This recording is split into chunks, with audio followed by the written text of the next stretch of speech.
Okay ma'am, તો host તમે રહેશો? સર એક 5 મિનિટમાં તમને હોસ્ટ બનાવું. હા સારું, ચલો. અત્યારે Shlok just on I the want way to છે. ચેક કે but I want to share the screen, so અચ્છા you wait. Make me co-host. Sir એક 5 મિનિટ જેવું તમે એડમિટનું જોઈ લેજો. શ્લોક ઓન ધ વે છે, ફાઇન પછી ફાઇન એડ ફાઇન, કરો. ઓકે ઓકે, તમે મને હોસ્ટ બનાવી દો, હું એડ કરી દઈશ, વાંધો નહીં.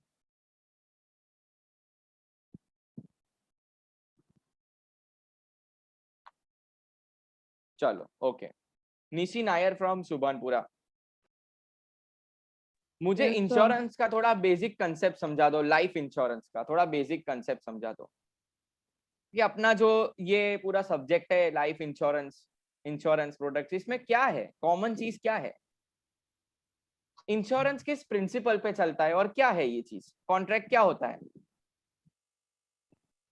कॉन्ट्रैक्ट तो यही होता है कि हम प्रीमियम पे करते हैं, जिसके Very बदले good. में इंश्योरेंस कंपनी हमको सिक्योरिटी देती है कि हमारी लाइफ सिक्योरिटी की देती है एक जी.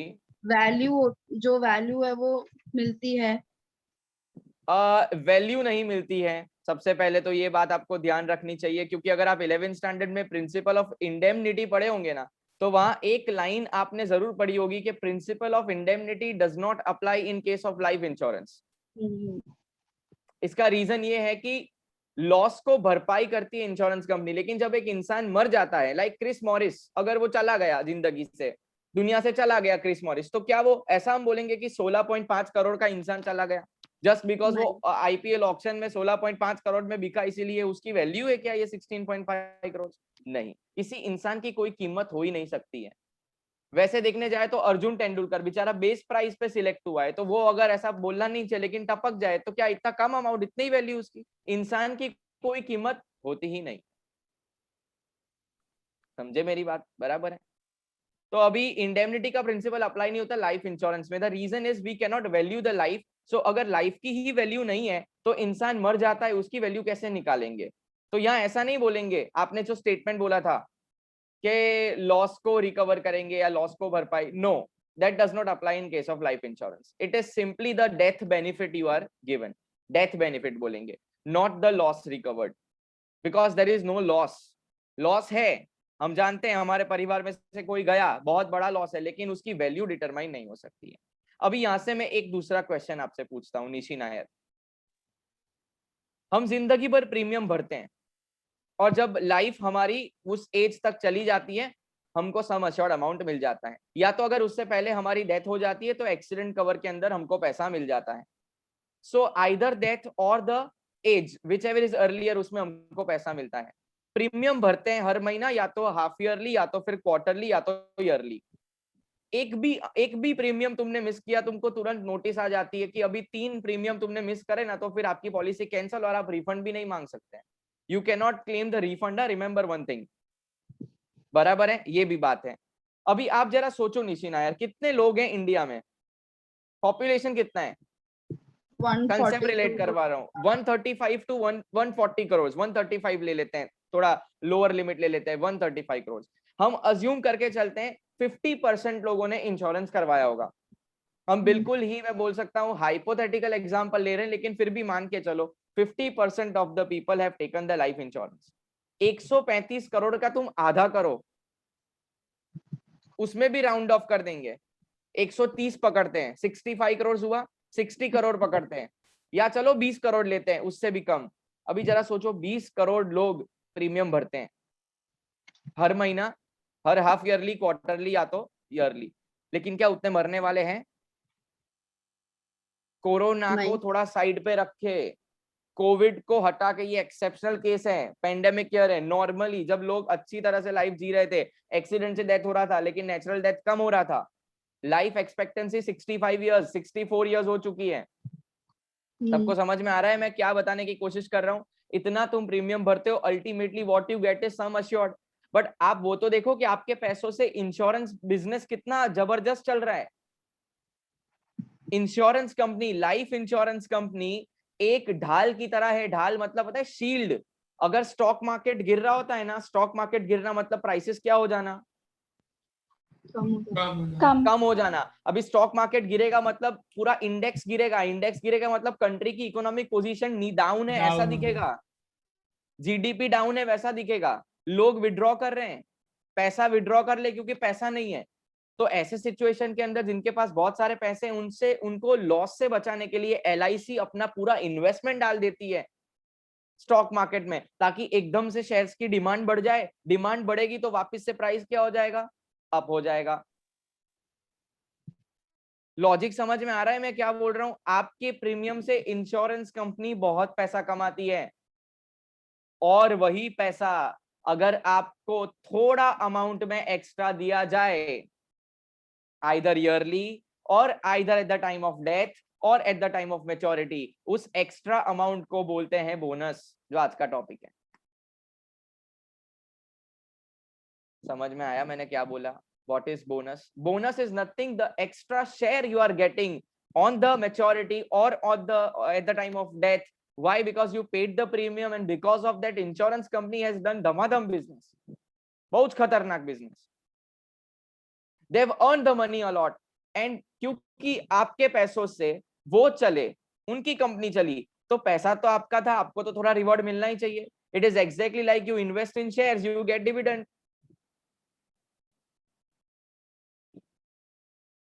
हाथ के ना तो एक्सप्रेशन दो के समझ में आए, हाँ आ रहा है ना समझ में? तो बस आज का टॉपिक लिख दो बोनस और लिखो extra amount given by insurance company. लिखो लिखो, पूरा सेंटेंस का वेट मत करो, लिखो extra amount given by insurance company. Deepa आपको तो बहुत फोन आते हैं भाई हर लेक्चर में। अच्छा है चलो, extra amount given by insurance company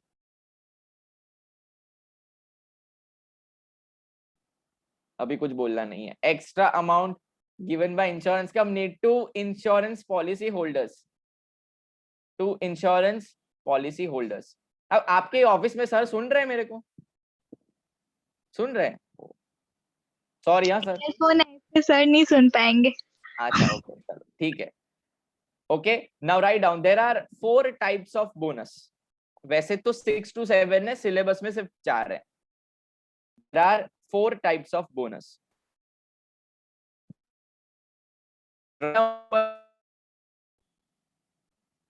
first number bonus जो है उसको हम बोलेंगे सिंपल रिविजनरी बोनस। क्या बोलेंगे इसको? Simple reversionary bonus. Simple reversionary bonus. थोड़ा डेफिनेशन लिख दो फिर क्वेश्चन सॉल्व करते हैं। Write down, it is only paid eight the time of, write down, it is only paid at the time of maturity।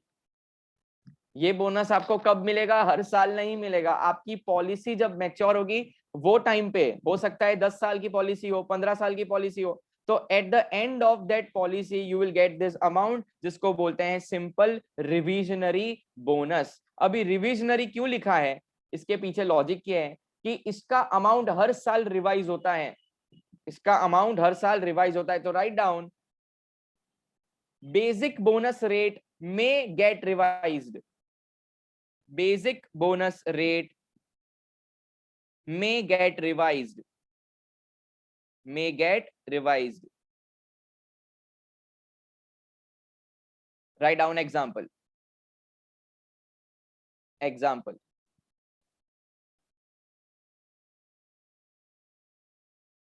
life insurance company, that is LIC, has declared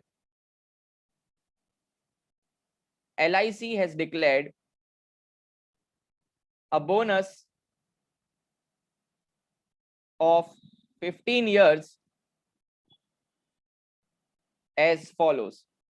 मतलब कब मिलेगा ये bonus? सबसे पहले वो बताओ मुझे।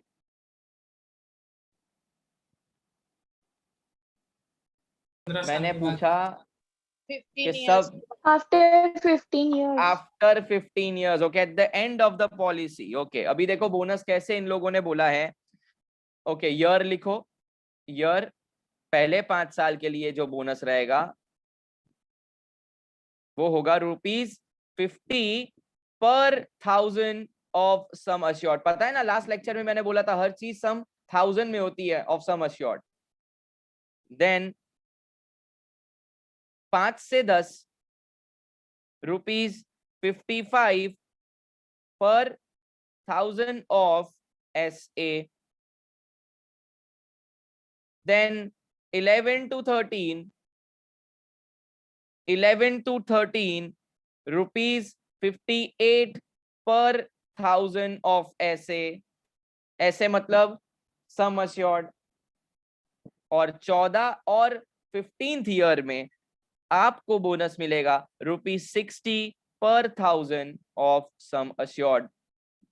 अब बेटा आप मुझे बताओ आप कैसे सॉल्व करोगे जब तक आपके पास क्या नहीं होगा, क्या नहीं होगा, सम अश्योर्ड नहीं होगा। तो सम अश्योर्ड हम मान के चलते हैं 1 लाख रुपया, हम अज्यूम करके चलते हैं, क्वेश्चन में वैसे दिया है assume sum assured is ₹1 lakh। Can anyone find out simple reversionary bonus? Find out simple, देखो जितना नाम सिंपल में सिंपल है ना वैसे ही कैलकुलेशन भी सिंपल ही है। सिंपल रिविजनरी बोनस बहुत सिंपल है, इसमें कुछ करने की जरूरत नहीं है, बेसिक मैथ्स अप्लाई करना है सिर्फ। चलो कोई ट्राई करेगा? વેરી ગુડ બેટા। હા 1 to 5 નું 5000 કીધું તમે। હવે જો સૌથી પહેલા આપણે સમ અશ્યોર્ડ 1000 ઓફ સમ અશ્યોર્ડ છે, so if we divide here by 1000 you get the figure 1 lakh divided by 1000 कितना हो गया? 100 हो गया। ओके तो 100 के साथ आपको सब कुछ मल्टीप्लाई करना रहेगा। इतना क्लियर है? Yes sir. हाँ कित क्लियर है। चलो ओके अभी देखो यहाँ कैसे कैलकुलेट करेंगे। पहले 5 साल के लिए तुमको 50 पर 1000 ऑफ ऐसे मिल रहा है, तो पहले 5 साल के लिए मतलब हर एक साल मिलेगा, पहले 5 साल के लिए मतलब हर एक साल मिलेगा, तो 5 सबसे पहले मैंने लिखा, 5 साल का होगा ना 5 लिखा, मल्टीप्लाई बाय कितना है 50 मल्टीप्लाई बाय 100। बोलो यस और नो। સર પણ 5th યર તો નેક્સ્ટ વાલા સ્લોટમાં નહીં ઇન્ક્લુડ થાય? યર 1 2 3 4 and 5 આ 6 to 10 છે। ઓકે આ 6 to 10 છે, અહીંયા મારી ભૂલ છે। ઓકે ફર્સ્ટ 5 years એટલે 1 2 3 4 5। બોલો આમાં કોઈ ડાઉટ છે? છોકરાઓ ના, તમને સર। પૂછું છું, નથી તો કેટલી No, અમાઉન્ટ sir. કેટલી આવે? અમાઉન્ટ શું આવે છે? 5 into 25,000 25,000। માનવ તમારો આન્સર શું આવતો તો? સર એટલે મેં માનવ? 1 યર નું કર્યું હતું। 1 year નહીં કરવાનું, 1 year માં શું આન્સર આવતો તો? 5000 into 5 હા બરાબર છે, પછી 5 આપણે કરવાનું ને। Okay now 6 to 10 again 5 years 6 7 8 9 10। तो कैसे करेंगे इसको? 5 into 55 into 100। सर 100 कहाँ से आया? Sum assured 27,500 divided by 1000। Okay कितना आ रहा है? 27,500। 27,500। ओके चलो वेरी गुड। नेक्स्ट 58 पर 1000, लेकिन कितने साल के लिए? 3 years है ना? 3 years के लिए 3 into 58 into 100 कितना? 17,400। 17,400। एंड लास्ट इज 2 साल के लिए, so 2 into 60 into 100 is it 12,000? 12,000 okay 12,000। चलो टोटल कितना आ रहा है simple reversionary bonus 81,900 rupees is the answer. और यही क्वेश्चन एग्जाम में एक्सपेक्टेड है, यही क्वेश्चन एग्जाम में एक्सपेक्टेड है। कभी कभार डायरेक्टली ऐसा बोल दिया जाता है कि ₹100 पर 1000 is the simple reversionary bonus. Per year नहीं देंगे, सीधा बोल देंगे तो फिर कैसे करेंगे? एग्जाम्पल चलो सॉल्व करना, मैं ये नहीं करवाऊंगा। Sum assured is 15 lakhs. Simple revisionary bonus declared is rupees 95 per 1,000 of sum assured, which will be paid at the end of the maturity.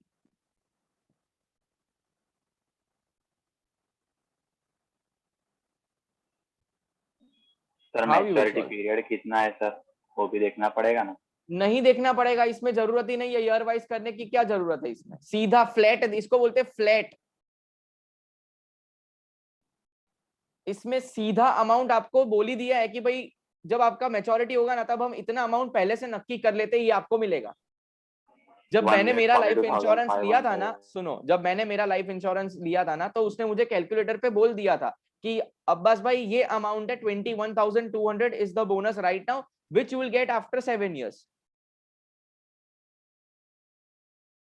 इससे होगा क्या, मुझे पहले से एडवांस में पता चल गया क्यों कितना मुझे मिलने वाला है। रिवाइज नहीं हो रहा है, यहाँ पर सीधा फ्लैट बोल दिया है। इसको भी सिंपल रिविजनरी बोनस ही बोलते हैं। किसी को कोई डाउट है? 1,42,500.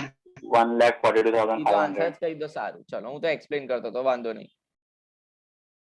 आंसर कितना આવશે? 15 lakhs divided by 1000, sum assured का 1000 कर ही देने का पहले कितना आ रहा है? 1,500. 1500 into 95 per 1000, yes, 1,42,500. 1,42,500 is the bonus। ये आपको पहले ही दिन बोल दिया कि आप आना 10 या 12 या 15 साल के बाद और इतना अमाउंट आप ऐड कर देना आपके सम अश्योर्ड में। तो टोटल अमाउंट कितना मिलेगा मैच्योरिटी पे? टोटल अमाउंट मिलेगा sum assured plus simple reversionary bonus. ऐसा भी आ सकता है एग्जाम में, तो मैं पहले से बता देता हूँ। 15 lakhs plus 142,500, so it becomes 1, पता नहीं 16 कितना, 1, yes, 1, 6, 42,500. 42,500, 1642,500, sir yes। सर तो ये बोनस कम नहीं हो जाएगा? रिवाइज होता रहेगा तो बढ़ता रहेगा, और अभी कम हो रहा है। कैसे कम हो रहा है? वो तो दोनों एग्जाम्पल ही अलग हैं, आप पहले से कंपेयर मत करो। नहीं मैंने बट तो यहाँ जानबूझ के ज्यादा लिया, ये तो टेक्स्ट बुक का क्वेश्चन मैंने सॉल्व किया है पैम्पलेट का। ये तो जस्ट रैंडम फिगर्स है, हम कोई LIC का रेट नहीं ले रहे हैं अभी यहाँ पर। नहीं, बट सर जैसे रिवाइज होता रहेगा तो इसमें रेट्स बढ़ रहे थे हर साल, लेकिन ये तो एक कांस्टेंट रेट ही चल रहा था। देखो, there are 2 types of simple reversionary bonus, one which revises every year plan के हिसाब से, एंड वन इज फ्लैट। जब आप LIC एजेंट के पास जाओगे ना, तो वो इतने सारे अलग अलग आपको वेराइटीज दिखाएगा। जैसे साड़ी के दुकान में अलग अलग टाइप ऑफ साड़ीज, आपको अलग अलग कलर की ड्रेसेस दिखाई जाती है, वैसे यहाँ पॉलिसीज भी इतनी है, वो हर एक की टर्म्स कंडीशन अलग होती है। तो मैंने दोनों तरीके से आपको सॉल्व करके दिखाया। अब हो सकता है कि मैंने ये 95 लिया हो, 195 भी हो, अमाउंट डिपेंड करता है ना, अपने को अमाउंट नहीं मालूम है। Getting my point? आ रहा है समझ में? ओके, चलो। अभी एक चीज मुझे बताओ, मैं यहाँ पे अभी स्टॉप कर रहा हूँ। ये बोनस तुम कब लेने वाले हो? 15 साल। एंड ऑफ 15 साल बाद, 10 साल के बाद, मैच्योरिटी के बराबर। एंड पे 10 साल के बाद ये 10 साल तक, सॉरी 10 साल तक ये अमाउंट किसके पास रहने वाली है? Insurance company. Insurance company. मतलब एग्जैक्टली ड्रॉवर में रहेगा ये पैसा, कैश, इन्वेस्टेड। तो ऐसा मैं बोल सकता हूँ कि 10 साल तक तुमने मेरे पैसे होल्ड किए, उसको तुमने इन्वेस्टमेंट में डाला, वहां से भी तुमको प्रॉफिट हुआ। तो अगर मैं ईयरली ले लेता था, उतना पैसा तुमको इन्वेस्टमेंट के लिए नहीं मिलता और इतना ब्याज तुमको कल मिलता, बराबर कि नहीं? हाँ या ना, आप अग्री करते हो कि नहीं? यस। तो आपको जाके ऐसा बोलना है कि सर हमको बोनस पे बोनस चाहिए। क्या चाहिए हमको? बोनस पे बोनस। बोनस पे बोनस। और उसको हम बोलते हैं कंपाउंड बोनस, जो आपका सेकंड टाइप है। राइट डाउन, फटाफट लिखो। पॉइंट नंबर 2 जल्दी लिखो। दैट इज CRB बोल सकते हैं इसको, compound revisionary bonus, compound revisionary bonus, compound second revisionary type है ना ये? Second type compound revisionary bonus. Now right it down. Benefit पड़े ने नॉर्मल कोई पण तो इंश्योरेंस बेटा आज बेनिफिट પડે ને કોઈ પણ નોર્મલ ઇન્સ્યોરન્સ લેતા બેટા હમણાં હાલમાં તો બધા બોનસીસ એડ થઈ જ જાય. આ બી તમને એનો બેનિફિટ આપશે જ, કઈ તમે એને પૂછો પછી આપે એવું નહીં. પેલો આપણે કઈક દુકાનમાં ફરસાણ લેવા જઈએ અને પછી આપણે પૂછે કે થેલી મળશે, તો પેલો થેલી કાઢીને આપણે પૂછ્યા પછી એવું નથી. અહીંયા આ તમને આપી જ દેશે ભાઈ, આ તો લો છે, પૂછવાની જરૂર નથી. खबर पड़ी, लखो चलो. CRB इसमें लिखो it is bonus on bonus, it is bonus on bonus.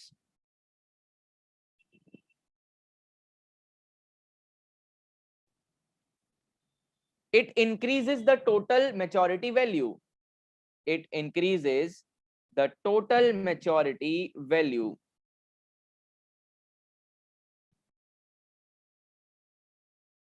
It is generally expressed, notes पढ़ के जाना, सब कुछ इजीली समझ में आ जाएगा.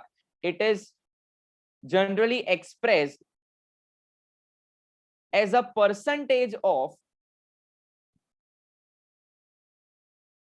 as a percentage of sum assured, as a percentage of sum assured and क्या आएगा, sum assured and bonus, simple revisionary bonus, sum assured and simple revisionary bonus.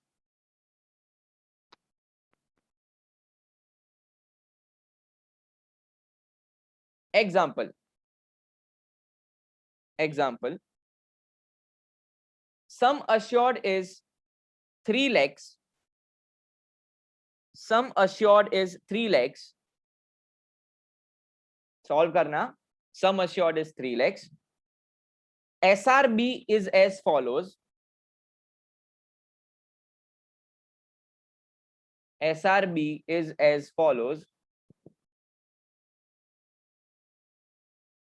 Rupees 45 per thousand of sum assured. Rupees 45 per thousand of sum assured.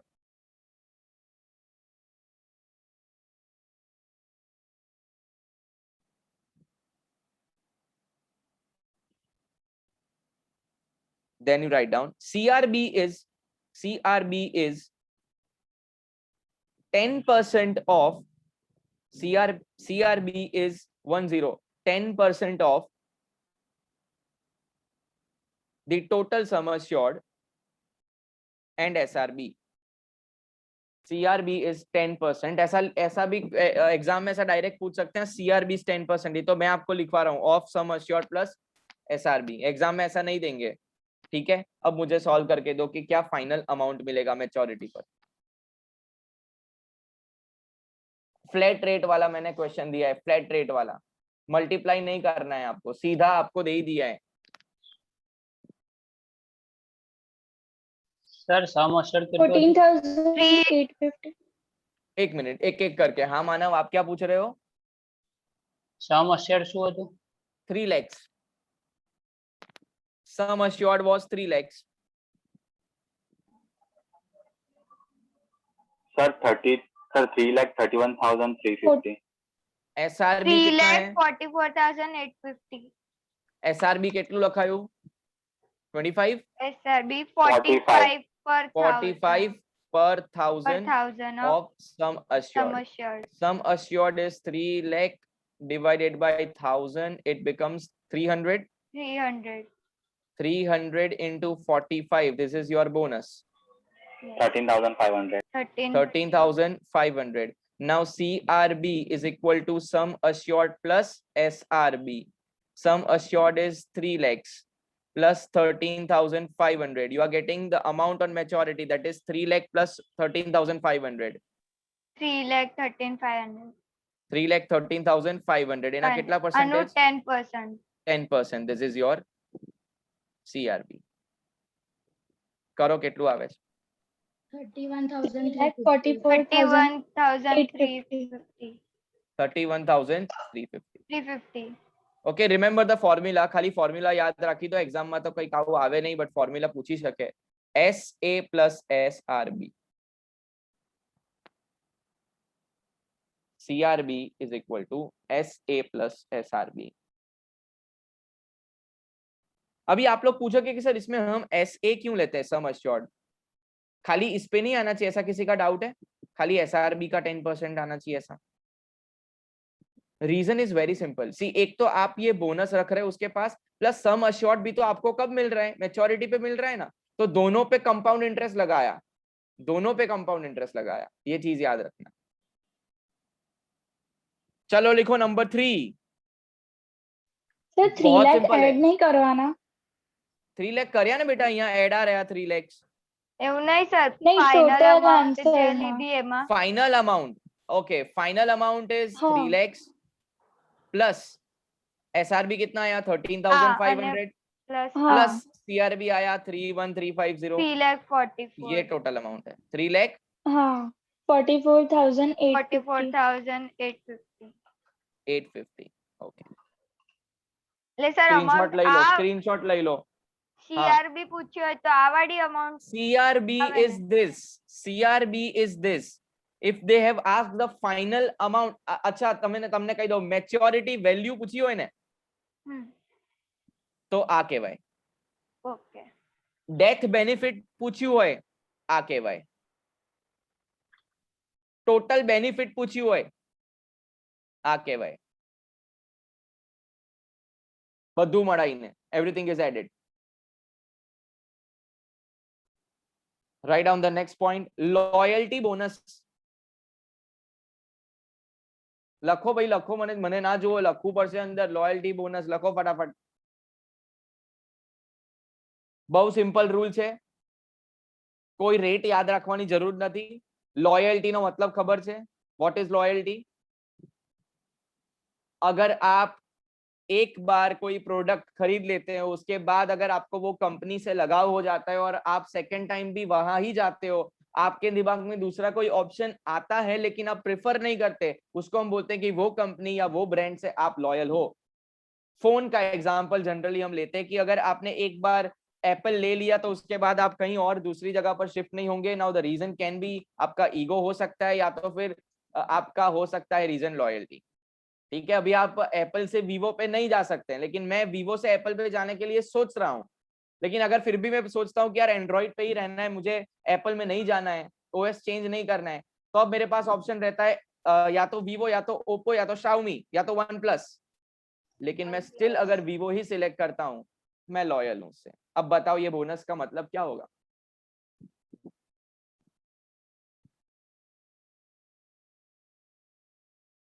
देखो मैं जानता हूँ 1 बज गया है sir. Next पड़ेगा ये. नेक्स्ट अगर इंश्योरेंस कोई आप लेता आपके स्पाउस या चिल्ड्रंस का, तो उस पे थोड़ा डिडक्शन हो जाएगा प्रीमियम. नहीं नहीं नहीं, सब तो है, अलग प्लान है उसका. जीवन साथी योजना करके कुछ होगा, पता नहीं क्या है वो प्लान. इनके बहुत सारे हैं, याद नहीं रहते नाम. ये जो आप बोल रहे हो वो एक्स्ट्रा बेनिफिट्स में आएगा, वो ये चीज नहीं है. यहाँ पर इसका मतलब ये कि अगर आप इस कंपनी से जुड़े रहते हो 10 साल तक सॉरी 10 साल तक अगर आप LIC पॉलिसी को बंद नहीं करवाते और आप प्रीमियम पे करना कंटिन्यू रखते हो, इसका मतलब है आप LIC से लॉयल हो. 10 इयर्स बराबर है, तो वहां पे लिख दो 10 plus years 10 plus years 10 plus years the benefit is known as loyalty bonus.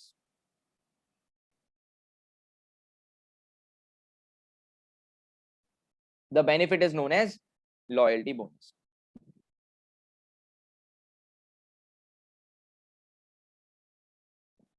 एक और एक्स्ट्रा अमाउंट इन, देखो बहुत सारी अमाउंट आती है, आप सम एश्योर्ड देख के ऐसा मत बोलो इतना ही पैसा आएगा, उस पे बहुत सारी एडेड चीजें हो जाती है. उसमें से एक अब और लिखने वाले हो, BAA, that is bonus on accumulation account.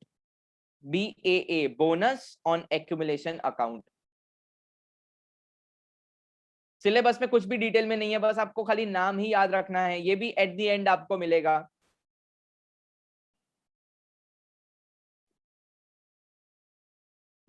And last आप लिख दो, सारे मैंने कवर करवा लिए हैं, भले एग्जाम में 2-3 ही है खाली। Terminal bonus. Terminal, what do you mean by terminal? Again it will be received at the Maturity. end of the term, maturity. Yes, Termination. yes, termination, very good. Write down, this bonus will be provided,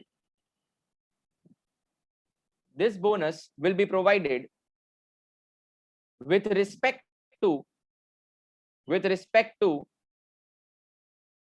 windfall changes. Windfall, यहाँ पे एक phrase use किया गया है windfall, इसका मतलब होता है very high fluctuations, windfall in stock market. In stock market अगर, मतलब देखो ये कंपलसरी नहीं है कि आपको मिलेगा, सुन लेना, अगर LIC को या कोई भी इंश्योरेंस कंपनी को आपके पैसों से स्टॉक मार्केट में बहुत ज्यादा उछलाव, बोलते हैं ना उछाल, बहुत ज्यादा जंप मिलता है, एकदम से ग्रोथ हो गया, तो उसका आपको थोड़ा रिवॉर्ड मिल जाएगा टर्मिनल बोनस के नाम पर। It is exactly like dividend. You can write down exactly like dividend. Write down exactly like dividend. Okay. This was the lecture on bonus, which is really very important for exam point of view. अभी एक और है, जाना मत, एक और topic बाकी है, रुको, लीव नहीं होने। Hello, sir. एक लास्ट टॉपिक बाकी है, वो है नॉमिनेशन वर्सेस, आज का लास्ट टॉपिक बेटा, आज का last topic, nomination versus assignment. Heading दे दो फटाफट, नॉमिनेशन वर्सेस असाइनमेंट। पहले मतलब समझ लेते हैं। हमने कोर्सમાં આ ખાલી 3 જ છે લોયલિટી કે ટર્મિનેશન વાળું તમારે એટલે કયા 4 3 છે? ઉભારો, તમારે બધા જ યાદ કરવાના છે, કયા 3 છે કહી દઉં। SRB છે, simple, terminal, compound compound and accumulation. Loyalty bonus નથી, નથી, પણ મને લાગે છે કે કારણ કે એમાં ડેટા છે 10+ પૂછી શકે, એટલા માટે લખાઈ દીધું। આગળ વધીએ, nomination versus assignment. Deepa from Subhanpura, आप बिग बॉस देखते थे? बिग बॉस, हाँ। उसमें पता है ये नॉमिनेशन वर्ड आता था, तो ये क्या है नॉमिनेशन? वो लोग को नॉमिनेशन में क्या नॉमिनेट होता किया है? जाता है, वो लोग को टास्क दिया जाता है, उसमें नॉमिनेशंस होता है, उसके बाद वोटिंग होता है, वोटिंग पे वो लोग एक तो टास्क करे क्लियर करते हैं तो नॉमिनेशन से हटते हैं, दूसरा वोटिंग अगर उन्हें ज्यादा मिलता है तो वो लोग नॉमिनेशन से हट जाते हैं, अगर नॉमिनेटेड रह जाते हैं तो वो बाहर निकल सकते हैं, मतलब शो से बाहर निकल सकते हैं। मैं बिग बॉस नहीं देखता, मुझे समझ में नहीं आया, लेकिन कोई प्रॉब्लम नहीं है। यहाँ पे आपके नीचे एग्जैक्टली स्क्रीन के नीचे, आपके नीचे ऋत्वी है और आपके ऊपर है सौम्य। अभी सौम्य और ऋत्वी में से आपको, आप लेट्स से बिग बॉस में हो, आपको दोनों में से एक को नॉमिनेट करना है फॉर लिविंग द हाउस या फॉर कैप्टनशिप, तो आप किसको नॉमिनेट करोगे, सौम्य या ऋत्वी?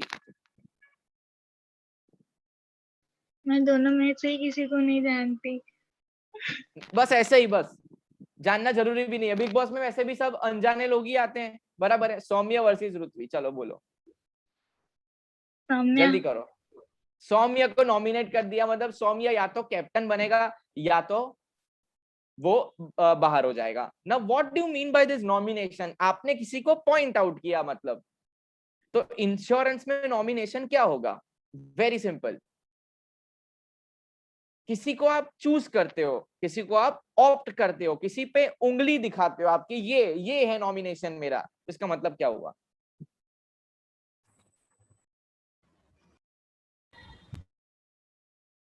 चलो यार, मैंने पूरा इलेक्टेड, चलो elected, okay, voted, elected, fine, but उसका मतलब क्या हुआ कि मैं अगर आज मैं किसी को नॉमिनेट करता हूँ कि ये है मेरा नॉमिनी, कैसे देना है? अगर वो उसकी डेथ हुई और अगर कुछ हुआ अनफॉर्चुनेट, तो पैसे उसको मिलेंगे। पैसे किसको मिलेंगे? नॉमिनी को मिलेंगे। सो अगर मुझे कुछ हुआ या जो पॉलिसी होल्डर है उसको कुछ हुआ, उसके बाद या तो उसके बच्चे या तो उसकी बीवी या तो माँ बाप, फैमिली मेंबर्स जनरली, अगर फैमिली नहीं है तो फिर लीगल गार्जियन या कोई रिलेटिव, उसको हम क्या करते हैं? नॉमिनेट करते हैं। लेकिन ये असाइनमेंट क्या होगा? असाइनमेंट देते थे स्कूल में, याद है ना, सुना किसी को होगा ये वर्ड। हाँ देने वो बराबर है। नहीं मेरी बात सुनो, स्कूल में असाइनमेंट, मैं आज बोलूं अगर मैं टीचर हूं कि आपको असाइनमेंट में दे रहा हूं, चलो ठीक है, आप क्या असाइनमेंट दूं मैं, कोविड पे कुछ बनाओ, वैक्सीन पे कुछ बनाओ, चलो वैक्सीन का असाइनमेंट मुझे सबमिट करो, या थर्ड वेव पे कुछ मुझे बताओ, म्यूटेंट कैसा होगा कोरोना का, थर्ड वेव का क्या वो सिम्टम्स दिखाई देंगे, ताकि हम अर्ली प्रिकॉशंस ले। ये मैंने नहीं, रुको, ये मैंने आपको बोला। अब आप क्या करोगे, रिसर्च करोगे, रिसर्च करने के बाद मैं देता हूँ 2 दिन आपको, 2 दिन के बाद क्या होगा, आपको क्या करना है, सबमिट करना है, असाइनमेंट मुझे सबमिट करना है, किसी को देना है। तो वहां किसी को चूज करना है, यहाँ किसी को देना है, ये बात याद रखना। Nomination versus assignment. असाइनमेंट में क्या होता है, मैं मेरी इंश्योरेंस पॉलिसी किसी को दे रहा हूं, लेकिन नॉमिनेशन में मैं किसी मेरे माइनर को, बच्चे को या फैमिली मेंबर्स को मैं सिलेक्ट कर रहा हूं। क्या फर्क है दोनों के अंदर, क्या फर्क है, नॉमिनेशन में पॉलिसी किसके पास रहेगी, मेरे पास रहेगी, लेकिन नाम किसका चढ़ेगा, किसी और का चढ़ेगा नॉमिनी में। लेकिन असाइनमेंट में पॉलिसी भी किसी और की हो जाएगी और पैसा भी किसी और को मिलेगा। अब क्या कोई मुझे सुन रहा है, मैं क्या बोल रहा हूँ? Bhumi from OP road, Disha from Subhanpura, क्या आप मुझे बता सकते हो कि असाइनमेंट कब होता है, जनरली केसेस में असाइनमेंट कब होता है? Any one example of assignment? Sir आप बैंकक्रप्ट हो गए, प्रीमियम मैं बैंकक्रप्ट हो गया, ओके चलो ठीक है। अगर मेरी अनलिमिटेड लायबिलिटी है और मैं पार्टनर हूं या मैं सोल प्रोप्राइटर हूं, तो अनलिमिटेड लायबिलिटी में मेरा जो भी कुछ इन्वेस्टमेंट है सब चला जाएगा। LIC इज आल्सो इन्वेस्टमेंट, पहले ही फीचर में हमने पढ़ा था। तो मेरी LIC पॉलिसी भी ले जाएगा कौन, जो भी मेरा क्रेडिटर है, मेरे को पैसा देना जिसको बाकी है, सिक्योर क्रेडिटर ले जाएगा। This is assignment.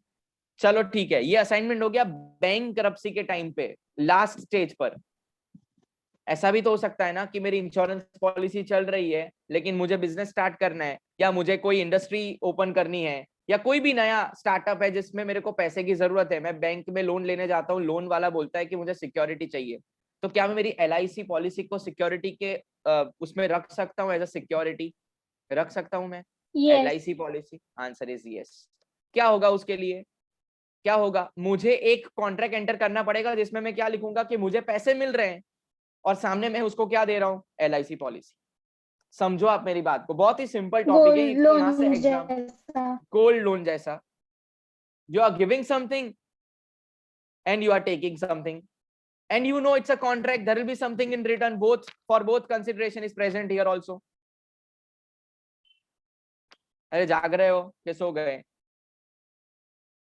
जाग रहे हैं। असाइनमेंट मतलब आप लोन लेने जाते हो और आप बदले में सिक्योरिटी की तरह आपके इंश्योरेंस डॉक्यूमेंट्स को रखते हो, दैट इज असाइनमेंट। नॉमिनी के अंदर आप अपने ही परिवार के लोगों को अपॉइंट करते हो ताकि आपको कुछ हो जाए तो पैसा उसको मिल जाए। अब मुझे बताओ कहाँ कंसीडरेशन जरूरत है, कहाँ कंसीडरेशन जरूरत नहीं है? असाइनमेंट में कंसीडरेशन की जरूरत। असाइनमेंट में ऐसे ही पैसा नहीं मिलेगा, रखना पड़ेगा फिर पैसा मिलेगा। लेकिन नॉमिनी का नाम अपॉइंट करने के टाइम पे क्या वो मैं उसके पास से पैसा मांग सकता हूँ कि मैं तुझे नॉमिनी बना रहा हूँ, चल मुझे पैसा दे? वो तो तुम्हारी विल है। ध्वनि बराबर છે? આપણે આપણા સન કે ડોટર ને નોમિની બનાવીએ તો એના પાસેથી પૈસા લઈને થોડી નોમિની બનાવાય, એ તો આપણો ઘરનો માણસ છે. Love and affection, no consideration, still it is there is a contract. बोलो यस और नो, आ रहा है समझ में? आज मैंने इसका ऑलरेडी एक PDF फाइल भेज दिया है ग्रुप पर, उसे ओपन करके जरूर देखना। अब मुझे यहाँ पे ये बताओ, विटनेस कहाँ जरूरी होगा, असाइनमेंट में कि नॉमिनी में, नॉमिनेशन में? विटनेस, नॉमिनेशन तो विटनेस कहाँ जरूरत होगा? आंसर इज विटनेस में तो आपको खाली नाम लिख के साइन करनी है, किसी की जरूरत नहीं है आगे, क्योंकि वो आपका माइनर समझने लायक ही नहीं है। किसको विटनेस बनाओगे? आपने एक अगर सेविंग्स बैंक अकाउंट का भी फॉर्म भरा होगा ना, तो आपको मालूम है आप खुद लिखते हो नॉमिनी उसमें, किसी को आप साइन भी नहीं करते, खाली नाम लिख देते हैं बस और वो चला लेते हैं, क्योंकि उसमें कोई विटनेस की जरूरत नहीं है। लेकिन आप किसी को कोई चीज ट्रांसफर कर रहे हो, किसी को कोई दे रहे हो आप कॉन्ट्रैक्ट, तो आपको वहां विटनेस होना जरूरी। तो ये सारे में पॉइंट्स अंदर से मैं आपको एक्सप्लेन कर रहा हूं, जो मैंने पीडीएफ फाइल ऑलरेडी भेज दी। अब मुझे बताओ कौन किस पर केस कर सकता है? नॉमिनेशन में केस हो सकता है मेरे पे, या असाइनमेंट में मेरे पे केस हो सकता है? असाइनमेंट। असाइनमेंट में हो सकता है, असाइनमेंट। बाकी सब क्या कर रहे हैं? समझ में नहीं आ रहा क्वेश्चन? क्वेश्चन सुनो, कौन मेरे पे केस फाइल कर सकता है? नॉमिनी, क्या आपने मुझे पैसा नहीं दिया? कि मेरा क्रेडिटर असाइनमेंट में? Answer is assignment sir, assignment sir. Nominee में तो आप फोकट में उसको पैसा दे रहे हो, वैसे भी कहाँ केस फाइल करेगा वो आप पे? आपने मर्जी किया नहीं चाहिए, चलो कैंसिल कर दिया आपने, कैंसिल कर दिया आपने, उसका नाम हटा दिया, चेंज हो सकता है। उधर तुमने लोन ली है, तुमको रीपे करना पड़ेगा। अब मुझे ये बताओ, वेस्टेड इंटरेस्ट कहाँ है? वेस्टेड इंटरेस्ट मतलब उसको इंटरेस्ट है इस चीज में, और उसको एक्स्ट्रा पैसा इंटरेस्ट का चाहिए। इंटरेस्ट किस पे देना पड़ेगा? नॉमिनी को देना पड़ेगा कि उधर देना पड़ेगा? असाइनमेंट।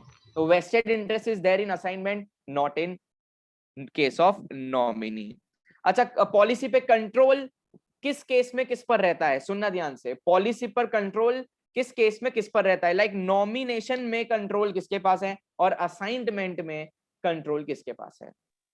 नॉमिनेशन में मतलब जिसकी पॉलिसी है, होल्डर है उसकी, और असाइनमेंट में जिसको दिया हुआ है ट्रांसफर किया।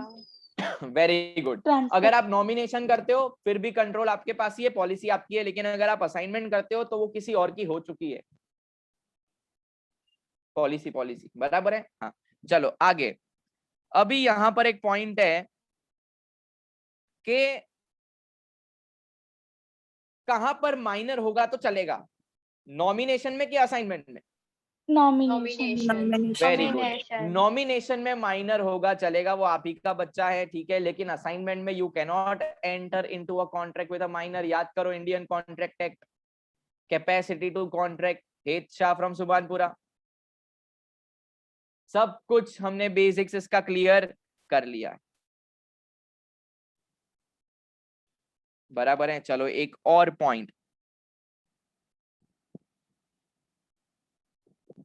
अच्छा अभी यहाँ तो एक पॉइंट बहुत ही सिंपल है कि अगर आपकी डेथ नहीं, नॉमिनी की या तो असाइनी की डेथ हो गई, नॉमिनी या असाइनी मतलब आप जिसको दे चुके हो, या आपका बेटा, या आपके पेरेंट्स, या जो भी है पॉलिसी होल्डर के, अगर आप तो जिंदा हो वो लोग मर गए, तो फिर क्या करने का उसका?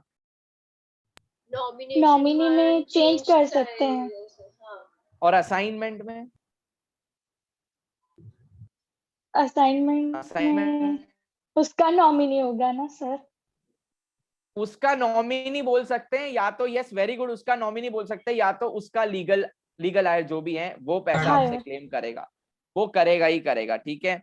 ओके नाउ अल्टरेशन किसमें पॉसिबल है? अल्टरेशन थोड़ा बहुत चेंज नॉमिनेशन में नॉमिनी अल्टर हो सकता है, वहां आप चेंज एक बार हो गया कॉन्ट्रैक्ट एंटर, वहां नहीं हो सकता जब तक तुमने रीपेमेंट नहीं किया है। ओके यस सर मतलब हम असाइनमेंट में तो एज अ गारंटी देते हैं ना कि अपनी LIC पॉलिसी। वापस से थोड़ा आवाज लैग हुआ आपका, एक और बार। असाइनमेंट में तो हम एज अ गारंटी देते हैं ना लोन के लिए अपनी policy. No we are not the guarantor, we are the borrower. उल्टा हमको कोई गारंटी वाला मिल नहीं रहा था, इसीलिए डॉक्यूमेंट रखा LIC का। तो वही ना, ऐसे देते हैं तो कंट्रोल कैसे उसके हाथ में चला गया? क्यों कंट्रोल? पॉलिसी अगर, अरे ऐसा नहीं, पॉलिसी आपके पास होगी तो अगर कुछ हो गया तो इंश्योरेंस क्लेम आपको मिल जाएगा ना, ओरिजिनल डॉक्यूमेंट्स के बेसिस पर आपको। अरे आप जरा सोचो कि आपको घर लेना है, हाउसिंग लोन आपको लेनी है, तो दस्तावेज आपके पास रहेगा क्या कबाट में? कि जब तक आप लोन रीपे नहीं करते, बैंक के लॉकर में रहता है ना, लॉकर वो आपका नहीं, बैंक का लॉकर, वो उसके कंट्रोल में रहेगा।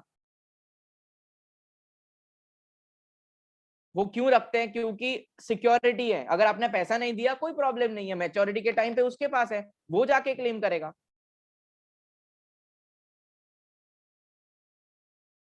ठीक है ओके चलो सर अभी मेरी बात सुनो, एक लास्ट बात हाँ बेटा, फिर उसके बाद मैं सॉल्व कर देता हूँ। एक आखिरी बात ये है कि इंश्योरेंस कंपनी को बताना कहाँ पड़ेगा, नॉमिनेशन में बताना पड़ेगा कि ये मेरा नॉमिनी है, कि असाइनमेंट में बताना पड़ेगा कि मैंने यहाँ पे असाइन किया?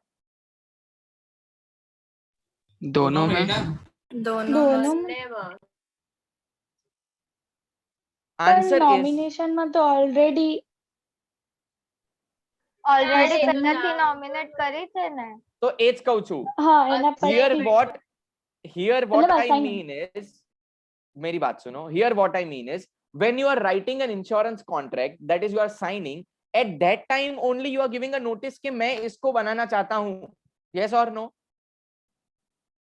યસ. यस वो कंपलसरी कॉलम है, आप उसे એક छोड़ नहीं નોમિની તો सकते हैं। હોવું જોઈએ.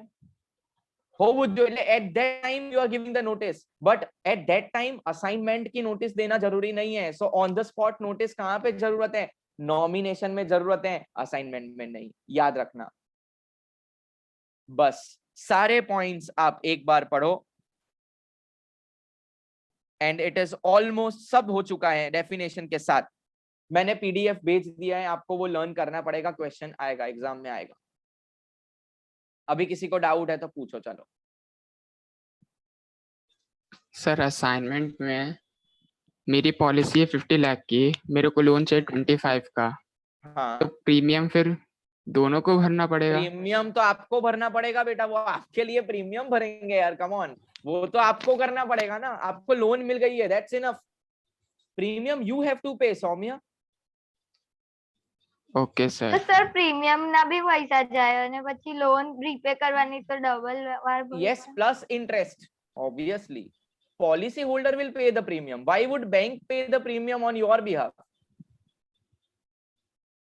तो सर फिर तो कंट्रोल हाँ कैसे पैसा तो उसमें मैच्योरिटी पे switching तुमको ही मिलने वाला है ना, बैंक को थोड़ी मिलेगा।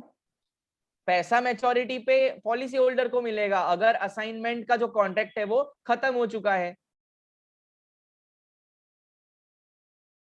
अगर मैंने बैंक की लोन रीपे कर दी, पैसों का बंदोबस्त हो गया, बिजनेस धमाधम चला, सारा प्रॉफिट मैंने इन्वेस्ट नहीं किया, मैंने लोन रीपे किया, लायबिलिटी को हटा दिया, तो मेरा असाइनमेंट वो जो कॉन्ट्रैक्ट है वो खत्म हो गया।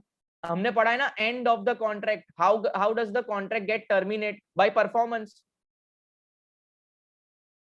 देखो बेसिक चीजें मालूम होगी तो इसमें डाउट नहीं होना चाहिए बेटा। बाय परफॉर्मेंस मैंने पहले ही पॉइंट समझाया था इंडियन कॉन्ट्रैक्ट एक्ट के टाइम पे। પણ સર અગર લોન રીપે ના થઈ હોય અને પોલિસી મેચ્યોર થઈ જાય તો પૈસા એમને મળે ને. ઓબ્વિયસલી એમને મળે, યસ એમને મળે, અને એની લાયબિલિટી સેટ ઓફ થયા પછી જેટલું બચે તમને મળે।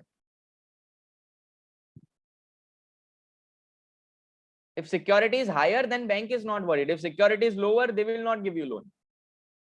और हायर सिक्योरिटी लिए, किसी का क्वेश्चन ये था कि सर 5 लाख की पॉलिसी है लेकिन लोन 1 लाख की है, तो भाई आपको रीपे 1 लाख करना है। अगर आप वो नहीं करते हो तो वो लोग पॉलिसी को मैच्योर करवा देंगे, इसको बोलते हैं ब्रीच करवा देंगे, वह जाके पैसा ले लेंगे और बचा हुआ पैसा आपको मिलेगा, उनकी लायबिलिटी इंटरेस्ट सब माइनस करने के बाद। तो ऐसा नहीं कि 4 लाख के वो जल्द से करेंगे, ऐसा भी नहीं, तुमको मिल जाएगा पैसा भाई अपना वापस।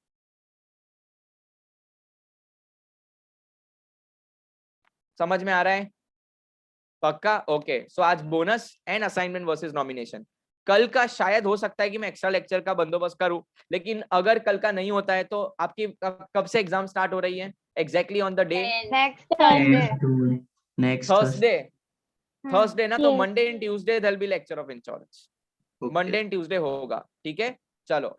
जूम सेशन और उसमें हम वो एक बिजनेस लॉ वाला जो टॉपिक है ना, कंस्ट्रक्टिव नोटिस वाला, वो भी कवर करेंगे मंडे ट्यूसडे। हो सकता है तो कल ही मैं लेक्चर कंडक्ट करूंगा, but if it is not possible, Monday and Tuesday आपको मेरे लेक्चर में आना है, दैट्स इट। आईडी पासवर्ड भेज दिया जाएगा। Okay sir. चलो, I am ending the session. Doubt हो तो प्लीज मुझे मैसेज कर देना। Bye bye. Bye sir.